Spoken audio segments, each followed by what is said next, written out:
What I'm about to share with you today still makes my heart ache with pain and anger, but I need to let it out.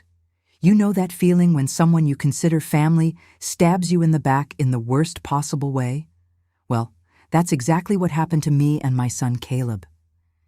It all began 5 years ago when my Caleb, who had always been such a pure-hearted boy, married Bianca. She was a beautiful, polite young woman who worked as a nurse in a private hospital, and she seemed to be the perfect wife for my son. I welcomed her into our family as if she were my own daughter. I cooked her favorite meals, took her shopping, and she would always call me Mom with such affection that it filled my heart with joy. The two of them lived in a small, simple house, and Caleb worked as a mechanic in his Uncle Elijah's workshop. They seemed so happy together, always holding hands whenever they came to visit me on Sundays for our traditional family lunch. I dreamed of having grandchildren running around the house, playing in the backyard where I planted roses and jasmines. But life, my dear ones, sometimes plays cruel tricks on us. 3 years ago, Bianca started feeling unwell. At first, it was a fatigue she couldn't explain. Then came the back pain and swelling in her legs. Being a nurse, she quickly suspected something wasn't right. The tests revealed the awful truth: chronic kidney failure. The doctors said she would need dialysis and eventually a kidney transplant to survive. I still remember the day Caleb came home crying like a child, telling me about the diagnosis. Bianca had been hospitalized, and the doctor explained that without a compatible kidney, she only had a few years to live. The transplant waiting list in the country was long, and the chances of getting an organ in time were slim.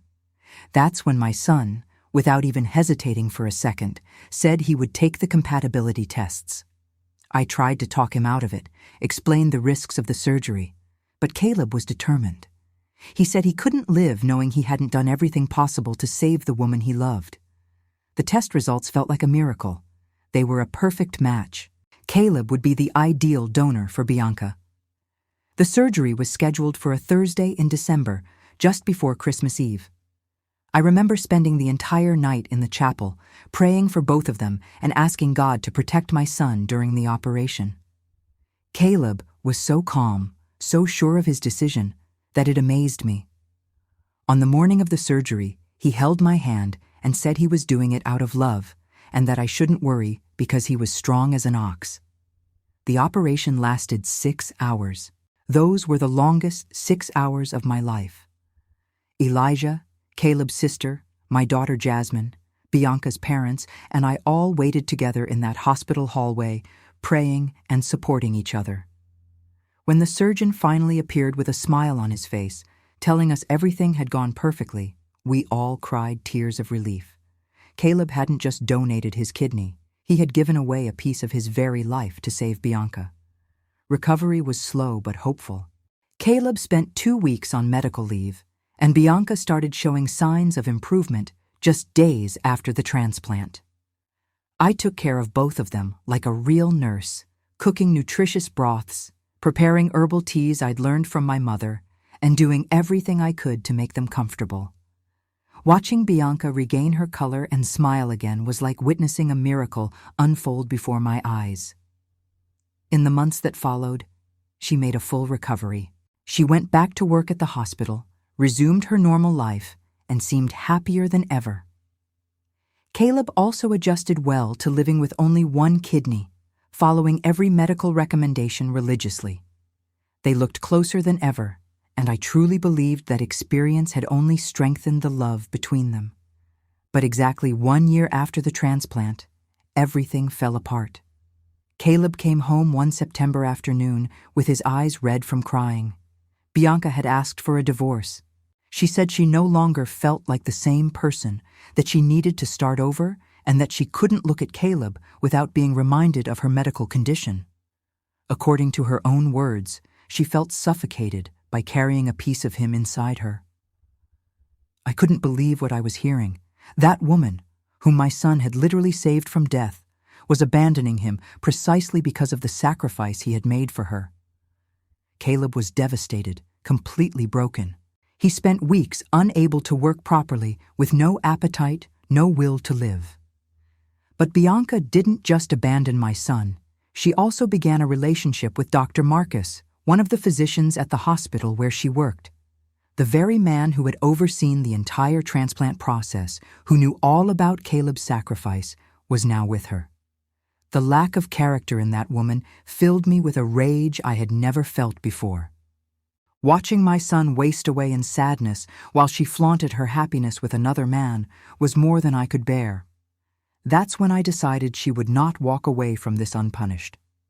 I began quietly investigating Bianca's professional life with the help of my lawyer. I discovered that she had lied on her resume about her prior experience, exaggerating the length of her employment at a private clinic. On top of that, I found evidence that she had been selling controlled medications from the hospital to people without prescriptions, making extra money through this illegal practice. We gathered every piece of proof we could: falsified documents, text messages with buyers, suspicious records of medications being checked in and out of the hospital's storage. I compiled a full dossier on Bianca's misconduct and sent it anonymously to the hospital board as well as the State Nursing Council. The internal investigation was swift and efficient. In less than 2 weeks, Bianca was fired for gross misconduct and had her nursing license suspended. She lost not only the job she loved so much, but also the ability to work as a nurse anywhere in the country.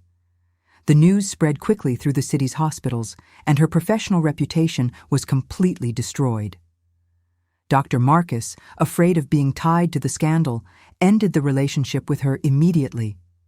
Bianca tried to fight back, hired lawyers, but the evidence was undeniable. She, who had been so eager to start a new life, was indeed starting over, but now with no profession, no boyfriend, and no dignity. Caleb never knew I was the one who orchestrated Bianca's downfall. Months later, he only mentioned that he'd heard about the trouble she was having at work. He said he felt sorry for her, but maybe it was karma catching up with everything she had done. I just nodded in agreement, keeping my secret to myself. 3 years later, my son met a wonderful woman named Georgia who truly loves him and values the generous man he is. They got married last year in a beautiful church ceremony, and now I'm waiting for my very first grandchild. Sometimes justice takes its time, but it never fails, and a mother never forgets who hurts her children.